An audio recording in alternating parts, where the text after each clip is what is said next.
Hey y'all, what's up? My name is Imani, I'm a rising astrologer, and we're back talking about the Venus overlay series. If you've been keeping up with my community posts, you know that I moved, so things have been hectic.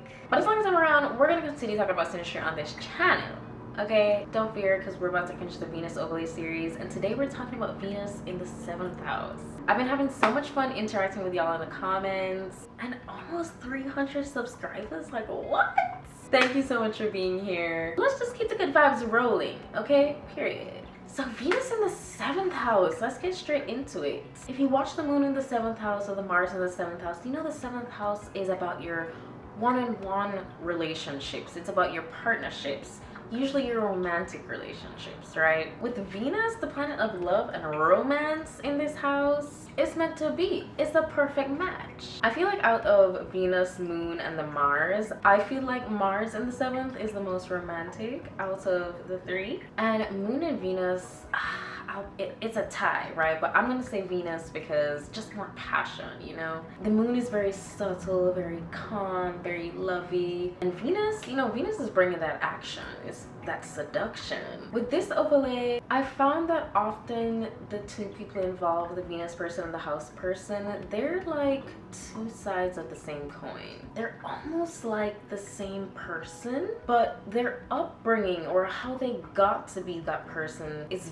very different. You know, in the beginning, this is very much like the Mars in the 7th. It's very rom-com, very meant to be. You guys are just like the perfect match. It's like you are exactly who I've been looking for. And this is from the house person's end and the Venus person's end, okay? It isn't until after a while, once you guys get to know each other, that you start to really see the differences in how you behave, how you go about the world.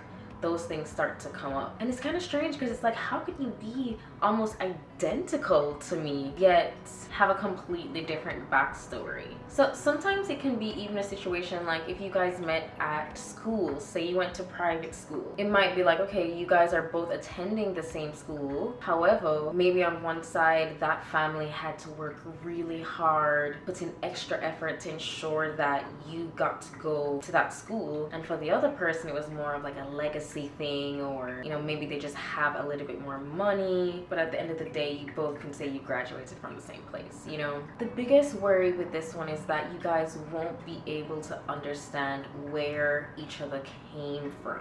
I think it's the moon in the 8th house video where I mentioned that the bond is just so strong because you guys have that innate understanding of understanding where each other came from. But with Venus in the 7th house, the more you guys get to know each other, the more you realize you're not identical at all. There's a real inability to understand at least one of your guys' stories. Like maybe the Venus person understands the house person's backstory, but the house person can't really understand the Venus person, or vice versa. But it could also be both. Like the Venus person just can't comprehend the house person's life, and the house person just can't comprehend the Venus person. The key with this overlay is that you two have to learn how to mesh your two worlds. You guys can learn a lot from each other. You take each other out of your own bubble and expose each other to a different route to the same solution. This is a super romantic overlay, but when we're looking at long term, a lot of little things can come up along the way.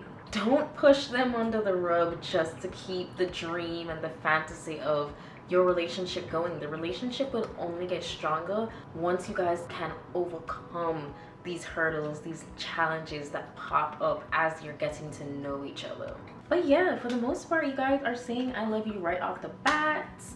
And there is that urge to share each other's story because you want to catch up on everything that's been going on since you've not known that person. But yeah, I think that's pretty much all I have to say for the Venus in the 7th house overlay. As we're easing back into posting again, we're gonna try for a once a week type thing.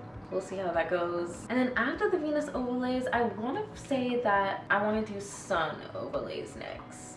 So that's kind of the update for the schedule right now. We're definitely going to go through all the overlays with all the planets, and I still want to do aspects. So yeah, stay tuned in. Welcome again to all the new subscribers. Let's talk synastry. Drop your synastry questions in the comments under any of the videos, or if you just want to talk, let's talk. Connect with me on socials, y'all. It's theimaniamanda across all platforms, and let's keep talking about astrology. There's some exciting things in astrology coming up this year. Venus is in Pisces right now, and if you haven't read your Aquarius new moon horoscopes, you have to check that out.